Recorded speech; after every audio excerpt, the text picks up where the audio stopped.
नमस्ते everyone, Monika astrology में आपका बहुत बहुत स्वागत है। आज हम चर्चा करेंगे मिथुन लग्न की। देखिए, मिथुन लग्न वालों के लिए ये जो दिसंबर का महीना किस तरह की परिस्थितियां लेकर आ रहा है और हमें किन चीज़ों का ध्यान रखना है, ये मैं आज आपको पूर्ण रूप से बताऊंगी। देखिए, लग्न का स्वामी है आपका बुध, और बुध आपके सप्तम भाव में सूर्य के साथ स्थित है। और बुध 9 दिसंबर से लेकर 29 दिसंबर तक बुध धनु राशि में रहेगा। तो ये पूरी परिस्थिति ऐसी है कि जो लग्न का स्वामी खुद लग्न को देख रहा है, और गुरु की पूर्ण दृष्टि आपके लग्न पर है, और मंगल की अष्टम दृष्टि भी आपके लग्न पर है। तो देखिए, जब इस प्रकार की स्थितियां होती है तो व्यक्ति के अंदर जो आत्मविश्वास की कमी जो काफ़ी समय से नहीं थी, अब वो आत्मविश्वास आपके अंदर आप खुद महसूस कर पाएंगे। आप कोई भी नया काम शुरू करना चाहते हैं, कोई इंटरव्यू के लिए जा रहे हैं, तो उसमें अब कोई कॉम्प्रोमाइजिंग पोजीशन नहीं है। आप अपने कंडीशंस पे कार्य कर सकते हैं, और आपको वो प्रेरणा भी मिल रही है, और आपके कार्य में जो एक पॉजिटिव अप्रोच होना चाहिए, अब वो आप खुद महसूस कर पाएंगे। आपके आत्मविश्वास में भी बढ़ोतरी हो रही है। तो डरने वाली कोई बात नहीं है। ये महीना आपके लिए काफ़ी पॉजिटिविटी लेकर आ रहा है। और देखिए, जब सूर्य आपका बुध के साथ युति बनाएगा 15 तारीख के बाद, तो वो 15 तारीख के बाद आपकी स्थिति और भी बेहतर स्थिति होती चली जाएगी। बिजनेस के लिए भी बहुत अच्छा है, और सूर्य की ऊर्जा भी आपको प्राप्त होना शुरू होगी। तो इस कंडीशन के अंदर 15 तारीख के बाद स्थितियां और भी ज़्यादा बेटर होती चली जा रही हैं। देखिए, दूसरे भाव का अधिपति होता है चंद्रमा, मगर उसको शनि और शुक्र की युति है, वो दोनों ही आपके सेकंड हाउस को देख रहे हैं। ये आपके फाइनेंसेस को रेस कर रहा है, बढ़ा भी रहा है। और देखिए, कोई भी प्रकार का घर के अंदर डिस्प्यूट होता है तो उसको बहुत ज़्यादा आपको उसमें नेक्स्ट लेवल तक उस डिस्प्यूट को नहीं ले जाना है। कि जितना हो सके उसे कम में ख़त्म हो सके, और कम शब्दों का यूज़ करके अगर मैटर ख़त्म होता है तो सबसे बेटर है। वैसे देखिए, मिथुन लग्न वाले काफ़ी स्मार्टली रिलेशंस को हैंडल करते हैं, मगर जो ऐसी परिस्थितियां होती हैं तो कभी कभी ईगो क्लैशेस हो जाते हैं। तो उस परिस्थिति के अंदर आपको बहुत ही संभल के रहना है। और वैसे फाइनेंशियली काफ़ी अच्छा है, आपको नई अपॉर्चुनिटीज़ प्राप्त हो रही है, उसमें कोई कमी नहीं है। हाँ, उसमें कोई भी फैमिली डिस्प्यूट्स हैं तो उसके अंदर बहुत शांति से और समझदारी के साथ आपको निर्णय लेना है। देखिए, थर्ड हाउस का अधिपति सूर्य होकर शुरू के 15 दिन के लिए आपके 6th हाउस में रहेगा, मंगल और केतु के साथ। उसके बाद वो आपके सप्तम भाव में चला जाएगा। देखिए, इस परिस्थिति में क्या होता है कि जो भाई बहन हैं, छोटे भाई बहनों के साथ, आपके पुराने मित्रों के साथ आपके संबंध आपके कुछ शब्दों के कारण खराब ना हो, इस चीज़ का ध्यान रखिएगा। ऐसी स्थिति के अंदर इंसान कभी कभी कुछ ऐसे शब्द बोल जाता है जो शायद नहीं बोलने चाहिए, और उससे कुछ संबंधों में खटास आ जाती है। तो ऐसी स्थिति में अपने भाई बहनों के साथ शुरू के 15 दिन में ऐसे कोई भी वाणी का उपयोग मत कीजिएगा कि जिससे संबंध खराब हो। देखिए, उसके बाद जो है काफ़ी बेटरमेंट है, आपके बिजनेस के लिए भी बहुत अच्छा है। मंगल केतु के साथ सूर्य की युति आपको एनर्जी बहुत दे रही है, कोई बदलाव है उसको स्वीकृति दे रही है। आप कोई भी कार्य करने जाएंगे उसमें एक कॉन्फिडेंस लेवल आपका बहुत मजबूत रहेगा, उसकी कोई प्रॉब्लम नहीं है। सूर्य केतु जब एक साथ होते हैं, that gives you divine energy. तो आपके अंदर एक सूर्य की ऊर्जा आपकी बढ़ रही है, आपका इंट्यूशन काफ़ी अच्छा स्ट्रांग हो रहा है। तो देखिए, कोई शॉर्ट जर्नीज भी करना चाहते हैं तो उसमें भी काफ़ी अच्छी परिस्थिति है। फोर्थ हाउस का स्वामी बुध होकर शुरुआत में 9 दिन के लिए आपके 6th हाउस में, उसके बाद आपके 7th हाउस में। देखिए, प्रॉपर्टी को लेकर आप काफ़ी डिसीजन नहीं ले पा रहे हैं, और ये इनडिसिसिव की स्थिति आपकी रहेगी। माता के स्वास्थ्य को लेकर कुछ परेशानियां हो सकती हैं, मगर बहुत डरने वाली कोई बात नहीं है। सबसे बड़ी स्थिति जो मानसिक सुख है, उसमें कभी कभी क्या है कि कुछ मानसिक द्वंद्व चला रहता है। आपको लगता है कार्य होंगे नहीं होंगे, इस प्रकार की स्थिति आपके मन में चली रहेगी। मगर देखिए लॉन्ग टर्म में काफ़ी पॉजिटिव अप्रोच है। जैसे ही सूर्य आपके सप्तम भाव में आ जाएगा, फिर आपके आत्मविश्वास में भी बढ़ोतरी होगी, प्लस आपके बिजनेस स्किल्स के अंदर भी बढ़ोतरी होगी। अगर आप कोई भी एजेंसी से संबंधित कार्य करते हैं या आप कोई कमीशन से संबंधित कार्य करते हैं, आप प्रॉपर्टी से रिलेटेड कोई कमीशन का कार्य करते हैं, वो भी आपके लिए बहुत अच्छा है। देखिए मैनेजमेंट स्टूडेंट्स के लिए भी बहुत अच्छी परिस्थिति है। तो देखिए जुपिटर के घर के अंदर सूर्य बुध की युति जो होती है वो काफ़ी डिवाइन एनर्जी भी रहती है। तो इसमें गुरु जो है आपके नवम भाव के अंदर है, तो आपको मास्टर्स के लिए एजुकेशन के तरफ भी आपको लेकर जा रहा है। तो ऐसी कोई स्थिति है, मैनेजमेंट स्टूडेंट्स के लिए बहुत अच्छा है। पंचम भाव का अधिपति शुक्र होकर आपके अष्टम भाव में शनि के साथ, ये स्थिति ऐसी है। देखिए शॉर्ट में आप बहुत कुछ पाना चाहते हैं, आपको कभी कभी ऐसी चीज़ें स्पेक्यूलेशंस की तरफ लेकर जाती हैं, यहाँ की कोई भी प्रकार का आप कम समय में ज़्यादा कमाने की कोशिश करेंगे तो काफ़ी प्रॉब्लम में पड़ जाएंगे। देखिए कोई भी स्थिति है, मेहनत का कभी कोई भी कह सकते हैं कि ऑप्शन नहीं है, आपको मेहनत तो करनी पड़ेगी। और प्लस आप चाहते हैं कि शॉर्ट टाइम में और कम मेहनत में आप बहुत कुछ अचीव कर लें। तो इस स्थिति में क्या होता है कि एक दो बार शायद ऐसा हो जाए, मगर लॉन्ग टर्म पे अगर सोचते हैं तो मेहनत करोगे और आपके जितना एक्सपीरियंस से आप अचीव कर पाओगे उतना शायद स्पेकुलेशन से आप अचीव नहीं कर पाओगे। और ऐसे कोई भी प्रलोभन से बचिएगा। दूसरी चीज़, ये जो स्टूडेंट्स के लिए मैं कहूँगी, आर्किटेक्चर्स के स्टूडेंट के लिए बहुत अच्छा है। ये शुक्र की युति आपको फैशन संबंधित कोई भी कोर्स के लिए आगे बढ़ना चाहते हैं, स्टूडेंट्स के लिए बहुत अच्छा है। ये युति में कुछ क्रिएटिव चीज़ें सीखने का बहुत अच्छा समय है। अगर सीखना चाहे तो ये आपको काफ़ी क्रिएटिव बनाता है।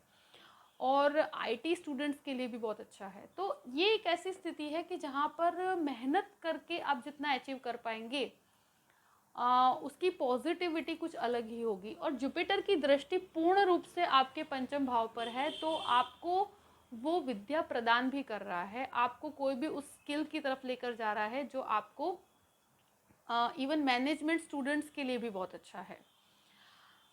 देखिए 6th हाउस में मंगल और केतु की युति है। शुरुआत के 15 दिन के लिए सूर्य यहाँ पर रहेगा। ये एक ऐसी स्थिति है जो देखिए मंगल केतु जो होता है वो ब्लड से कनेक्टेड प्रॉब्लम, ब्लड प्रेशर का प्रॉब्लम नहीं होना चाहिए, सबसे पहली चीज़ ये है। दूसरा देखिए जब सूर्य यहाँ पर होता है, सूर्य हार्ट का कारक होता है, तो अगर हार्ट से संबंधित कोई समस्या है तो उसको भी लाइटली नहीं लेना चाहिए। और मंगल केतु कभी कभी कुछ ऐसे शत्रु भी हम खड़े कर लेते हैं, क्योंकि हमारी स्पीच के कारण कभी कभी कुछ ऐसे शत्रु खड़े हो भी जाते हैं। मगर शत्रु हावी नहीं हो सकेंगे आपके ऊपर, कोई भी शत्रु हावी नहीं होगा। लोन्स को जितना अवॉइड किया जाए उतना अच्छा है, क्योंकि बहुत बड़ा लोन लेकर आप प्रॉब्लम में पड़ सकते हैं, तो इस चीज़ से आप बचिएगा। हो सके वहाँ तक लोन्स को अवॉइड कीजिए, और ले तो आपके कंफर्ट लेवल से ज़्यादा मत लीजिएगा, तो फिर कोई प्रॉब्लम वाली बात नहीं है। देखिए 7th हाउस में सूर्य बुध की युति आपके 15 तारीख के बाद बनेगी, तो ये एक बिजनेस के लिए बहुत अच्छा है और बिजनेस पार्टनरशिप के लिए बहुत अच्छा है। अगर आप अपनी पत्नी के साथ कोई पार्टनरशिप में कार्य करते हैं तो भी बहुत अच्छा है। देखिए संबंधों में ऐसा है, सूर्य 7th हाउस में जब आता है तो कभी कभी रिलेशनशिप को आपको मेंटेन करना है, क्योंकि लग्न का स्वामी बुध है और सूर्य के साथ है, तो उस रिलेशन को कैसे मेंटेन करना है वो आपके हाथ में है। और जनरली मिथुन लग्न वाले इसको मेंटेन करना बहुत अच्छे से जानते हैं। अगर कभी ऐसा डिस्प्यूटेड प्रॉब्लम हो तो आप उसको बहुत अच्छे से कवर अप कर सकते हैं, और उसमें कोई आपके लड़ाई झगड़े वाली कोई बहुत बड़ी प्रॉब्लम नहीं होगी। अगर ऐसा कोई विचार मतभेद होता है तो आप बहुत अच्छे से हैंडल कर पाएंगे। देखिए और 7th लॉर्ड आपके नवम भाव में है, जो आपको भाग्य का सपोर्ट मिल रहा है। आपकी पत्नी का भी भाग्य आपके लिए काफ़ी कार्य कर रहा है। और ये जो जुपिटर है अभी बहुत अच्छी प्लेसमेंट में है, तो उससे क्या है, आपके कार्य आगे से आगे बनते चले जाएंगे और इसका एक डिवाइन एनर्जी भी आपको प्राप्त हो रही है। अष्टम भाव में शनि और शुक्र, ये फॉरेन संबंधित कोई भी कार्य आप करते हैं उसके लिए बहुत अच्छा है, क्योंकि 12th हाउस का अधिपति होकर अष्टम में है। ये आपको रिसर्च के लिए बाहर लेकर जा रहा है। आपको कोई भी प्रकार का फैशन कनेक्टेड या कंस्ट्रक्शन यानी कि आर्किटेक्चर से कनेक्टेड कोई कोर्स करने के लिए बाहर जाना चाहते हैं, विदेश संबंधित कोई भी कार्य जो आपका अटक रहा है उसको आपको बेटरमेंट की स्थिति है। और राहु आपके 12th हाउस में होने के कारण कुछ खर्च भी उस दिशा में हो सकते हैं।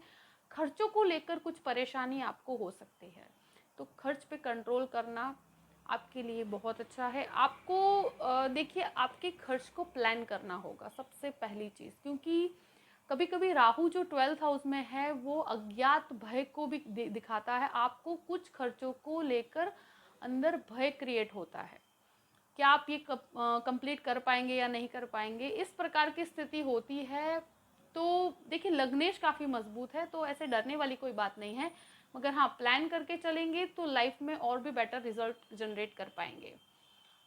देखिए, नवम भाव का स्वामी शनि होकर आपके अष्टम भाव में है और नवम भाव में जुपिटर है, जो आपके दशम भाव का अधिपति होकर नवम भाव में है। आपको मास्टर्स के लिए आप अगर बाहर जाना चाहते हैं, विदेश जाना चाहते हैं, कोई भी प्रकार का जुडिशरी से संबंधित यानी कि लॉ से संबंधित एजुकेशन के लिए मास्टर्स करना चाहते हैं, कोई भी मैनेजमेंट संबंधित कोर्स के लिए आप जाना चाहते हैं, या कोई आईटी के लिए या मेडिकल स्टूडेंट्स कोई मास्टर्स करने के लिए अगर बाहर जाना चाहते हैं, तो ये स्थिति बहुत फेवरेबल है। देखिए, ये जुपिटर बहुत ही आध्यात्मिक चिंतन के लिए श्रेष्ठ है। कुछ आप ऐसे कर्म से जरूर जुड़ेंगे जो आपको आध्यात्मिकता की तरफ लेकर जाएगा। और 10th हाउस का अधिपति होकर खुद वो भाग्य में बैठा है, तो भाग्य का सपोर्ट आपको प्राप्त हो रहा है। कुछ नए, देखिए, कोई नया काम करने जा रहे हैं, एकदम से कोई बड़ा रिजल्ट नहीं मिलेगा, थोड़ा संघर्ष आपको करना पड़ेगा। शुरुआती दौर में संघर्ष हो सकता है। आप सोचें कि एक दिन में या एक महीने में आपका जीवन पूरा परिवर्तित हो जाए, तो वो नहीं होगा। आप प्लान कीजिए, मेहनत कीजिए, और ये जुपिटर का सपोर्ट आपको स्लोली स्लोली प्राप्त हो रहा है। मगर आप जो इंस्टेंट और शॉर्ट टर्म गेन्स की तरफ जा रहे हैं, तो वो गलत होगा। आप कभी भी शॉर्ट टर्म बेनिफिट्स की तरफ मत जाइए। स्पिरिचुअल यात्राएं आप बहुत अच्छी कर सकते हैं, कुछ नए बेनिफिट्स आपको मिल रहे हैं, मगर उसकी प्राप्ति एक दिन में नहीं होगी। धीरे धीरे आप ग्रेजुअली काफ़ी अच्छे स्तर तक पहुंच पाएंगे, मगर उसके लिए आपको थोड़ा सा पेशेंस भी रखना पड़ेगा। देखिए, 11वें भाव का स्वामी मंगल होकर अष्टम में है, ये 6th हाउस में है केतु के साथ। तो देखिए, लाभ में कुछ कमी आ रही है। जितना आप मेहनत कर रहे हैं उतना लाभ प्राप्त नहीं हो रहा है, उसका आपको ज़रूर टेंशन हो सकता है। हेल्थ को बिल्कुल अवॉइड मत कीजिएगा। ब्लड प्रेशर से संबंधित या रक्त से संबंधित कोई भी समस्या है, स्किन रिलेटेड कोई प्रॉब्लम्स है, उसको बिल्कुल भी लाइटली नहीं लेना है। देखिए, आपको लाभ प्राप्त होंगे, पर थोड़े एफर्ट्स आपको ज़्यादा करने पड़ेंगे। जुपिटर की ऊर्जा प्राप्त है, उसके कारण पॉजिटिविटी रहेगी। रिजल्ट्स अगर जनरेट होने में थोड़ा सा समय लगे तो बिल्कुल फ्रस्ट्रेट मत होइएगा। जैसे ही ऑटोमेटिक 15 दिन शुरू के निकलते हैं, धीरे धीरे आपके लिए काफ़ी अच्छी पोजीशन है। और 12th हाउस के अंदर जो राहु है वो आपको कुछ खर्च के कारण परेशानी दे रहा है, मगर आपके भय से लड़ने की क्षमता, ये मंगल की दृष्टि पूर्ण 12th हाउस पे है, तो ये अब आपको इसका जो नक्षत्र है वह कृतिका है, जो सूर्य का नक्षत्र है। सूर्य आपके तृतीय भाव का स्वामी है। ये स्थिति ऐसी है कि आपको आपके डर से बाहर निकालने की कोशिश कर रहा है। आपको जो कुछ डिसीजंस जो काफ़ी समय से आप नहीं ले पा रहे हैं, कुछ ऐसे भय जो अंदर क्रिएट हो रहे हैं, उस भय से आपको निकाल रहा है बाहर आपको। तो ये एक अच्छा प्रोसेस है, इसमें आपको काफ़ी अप्स एंड डाउन्स हो सकते हैं मानसिक रूप से, मगर डरने वाली बात नहीं है। हमारे कुछ अनुभवों के बेस पर अब हम आगे बढ़ेंगे, तो उससे क्या होगा कि एक बेटर व्यक्तित्व बाहर आएगा और आपका एक आंतरिक जो प्रोग्रेस होगा वो इस परिस्थिति से निकलने के बाद आप खुद महसूस कर पाएंगे। तो ओवरऑल पूरे ही महीने का प्लान कीजिए, महीना बहुत अच्छा है। जैसे ही ये महीना आगे बढ़ता चला जाएगा आपको बहुत बेटर रिजल्ट्स मिलेंगे और लग्नेश की स्थिति भी बेटर होने के कारण नए से नई अपॉर्चुनिटीज़ आपके साथ जुड़ती चली जाएगी। बस जो जो मैंने पॉइंट्स बताए हैं उनको ध्यान में रखते हुए अपने पूरे ही महीने को प्लान कीजिएगा। डरने वाली कोई बात नहीं है। अगर आपका कर्म मजबूत होगा तो आपको और भी आगे बेटरमेंट महसूस हो पाएगा। देखिए दिसंबर का महीना आई होप मैंने सब कुछ कवर कर लिया है और होप करती हूँ कि आपको ये वीडियो पसंद आया होगा। अगर पसंद आए तो लाइक भी कीजिएगा और सब्सक्राइब भी कीजिएगा। देखिए अगर आप मुझसे कंसल्टेशन लेना चाहते हैं तो डिस्क्रिप्शन बॉक्स में मैंने अपना ईमेल आईडी दिया हुआ है astrologymonica@gmail.com। आप उस पर मेल कर सकते हैं, मैं आपसे कांटेक्ट करूँगी। ये जो भी मैंने पॉइंट्स बताए हैं उस रूप से आप अपने महीने को प्लान कीजिए और एक सही निर्णय लीजिए और हमेशा खुश रहिए। Thank you so much. जय श्री कृष्ण।